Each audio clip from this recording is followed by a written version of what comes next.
there's a plethora of issues that are going on with social media linked to Facebook, linked to Instagram, and to the way people are not only ingesting information, but seeing themselves, right? And I think that's another issue that, you want Facebook to grab a hold of and to actually do something. And the question really will be, do they do anything? And we all know, we saw Frances Haugen testified before a Senate panel, and her focus really, she kept saying, was protecting kids online. And I think this has a direct link to young girls. Well, they've kind of listened to that, I feel. Like, this just came out as well, that the encrypted messaging on Facebook and Instagram is halted for the time being. They were going to launch that in 2022.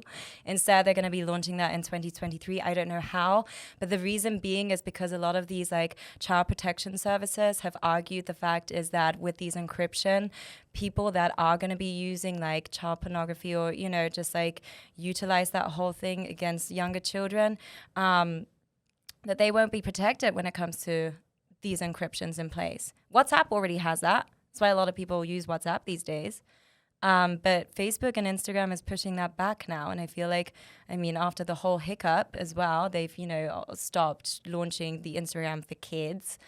Thankfully, right?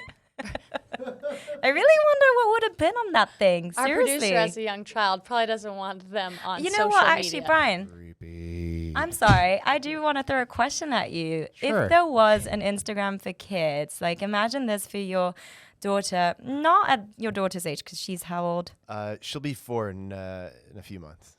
Right. That's She'll get some good very food young. Instagram pictures for you. I will say, though, my first phone, I know I was very young. I was 9 years old or so, but I lived in a bad city, London. Anyways, like, these days kids get phones so early onwards. And so if there was an Instagram for kids, what would you like to see on it? Nothing but metal memes. Got a metal fan over here. Big metal fan. Hence that we've got issues. Brian's going to join the Instagram for kids with the metal memes.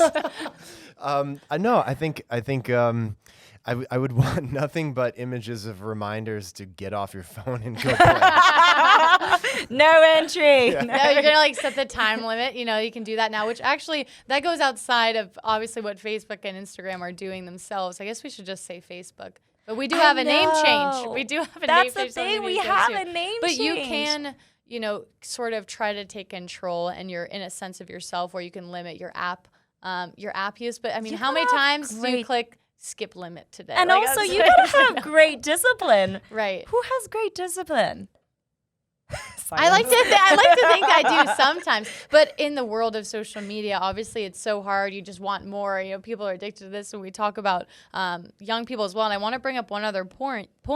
More than 40% of Instagram's users are 22 years old and younger, and about 22 million teens log into Instagram in the U.S. every single day, compared with 5 million teens logging onto Facebook. Where obviously young users have declined there since, for the past decade since Instagram has gained popularity. And on average, teens in the U.S. spend 50% more time on Instagram than they do on Facebook. So, as we're talking about Facebook and the issues Facebook has, it obviously extends to Instagram as well, and trying to make positive changes there. It's interesting, right? Because I witness outside of the US, people use more Facebook than Instagram. Instagram is more of a thing, I feel, over in America.